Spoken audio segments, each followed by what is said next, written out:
Breaking news చూస్తున్నాం. కాళేశ్వరం అవకతవకలపై విచారణలో దూకుడు పెంచింది కమిషన్. ఇప్పటి వరకు సమర్పించిన అఫిడవిట్లను క్రాస్ ఎగ్జామిన్ చేయనున్నారు. అలాగే అఫిడవిట్ ఇచ్చిన వారికి మరోసారి సమన్లు జారీ చేసే అవకాశం ఉంది.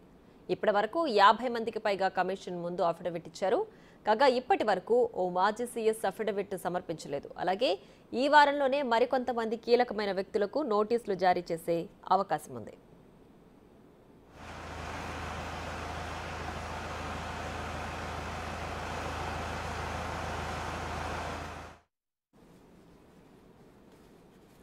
కాళేశ్వరం అవకతవకలపై విచారణలో దూకుడు పెంచింది కమిషన్. ఇప్పటి వరకు సమర్పించిన అఫిడవిట్లను క్రాస్ ఎగ్జామినింగ్ చేయనున్నారు. అలాగే అఫిడవిట్ ఇచ్చిన వారికి మరోసారి సమన్లు జారీ చేసే అవకాశం ఉంది. ఇప్పటి వరకు 50 మందికి పైగా కమిషన్ ముందు అఫిడవిట్ ఇచ్చారు. కాగా ఇప్పటి వరకు ఓ మాజీ సీఎస్ అఫిడవిట్ సమర్పించలేదు. అలాగే ఈ వారంలోనే మరికొంతమంది కీలకమైన వ్యక్తులకు నోటీసులు జారీ చేసే అవకాశం ఉంది.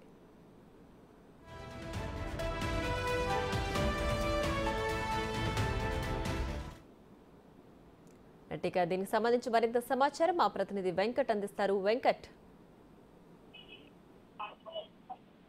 కాళేశ్వరం పైన రెండవ దఫా విచారణ వేగవంతం చేస్తుంది కమిషన్. ఇప్పటికే కాళేశ్వరం మొదటి దశలో టెక్నికల్ అంశాలన్నీ కూడా పూర్తి స్థాయిలో విచారణ చేపట్టింది. అందులో దాదాపుగా 100 మంది అధికారులను ఇప్పటికి విచారించింది. ఇప్పటికే దాదాపు కమిషన్ వద్దకు దాదాపు 50 పైగా కూడా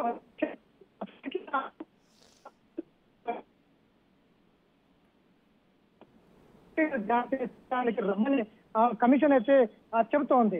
అందులో నెల చివరి వరకు కమిషన్ కూడా పూర్తి అయ్యే అవకాశం అనిపిస్తూ ఉంది. అందులో భాగంగానే ప్రభుత్వం దీన్ని మళ్ళీ పెంచుతుందా లేదా ఈ నెలాఖరు వరకే వేదిక చెబుతుందా అనేది సస్పెన్షన్ మొత్తం ఇప్పటి వరకు 50 అఫిడవిట్ల ఆధారంగా మరొకసారి క్రాస్ ఎగ్జామినేషన్ కోసం గత ప్రభుత్వంలో ఎవరైతే చీఫ్ సెక్రటరీ గా చేసినటువంటి కొంతమంది ప్రజెట్ కుమార్ కావచ్చు, సోమేష్ కుమార్ కావచ్చు, ఎస్కే జోగి, మిత్తా బర్వల్ లాంటి తో పాటు మరికొంతమందికి ఎందుకు రావాలనేది కమిషన్ ఇచ్చినటువంటి అయితే స్పష్టంగా కనిపిస్తుంది. ఇప్పటి వరకు అయితే 50 వచ్చినాయి. 50 మళ్ళీ మిమ్మల్ని కాంటాక్ట్ చేస్తాం.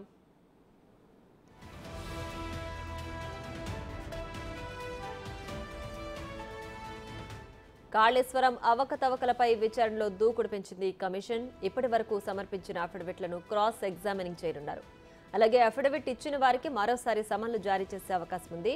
ఇప్పటి వరకు 50 మందికి పైగా కమిషన్ ముందు అఫిడవిట్ ఇచ్చారు. కాగా ఇప్పటి వరకు ఓ మాజీ సీఎస్ అఫిడవిట్ సమర్పించలేదు. అలాగే ఈ వారంలోనే మరికొంతమంది కీలకమైన వ్యక్తులకు నోటీసులు జారీ చేసే అవకాశం ఉంది.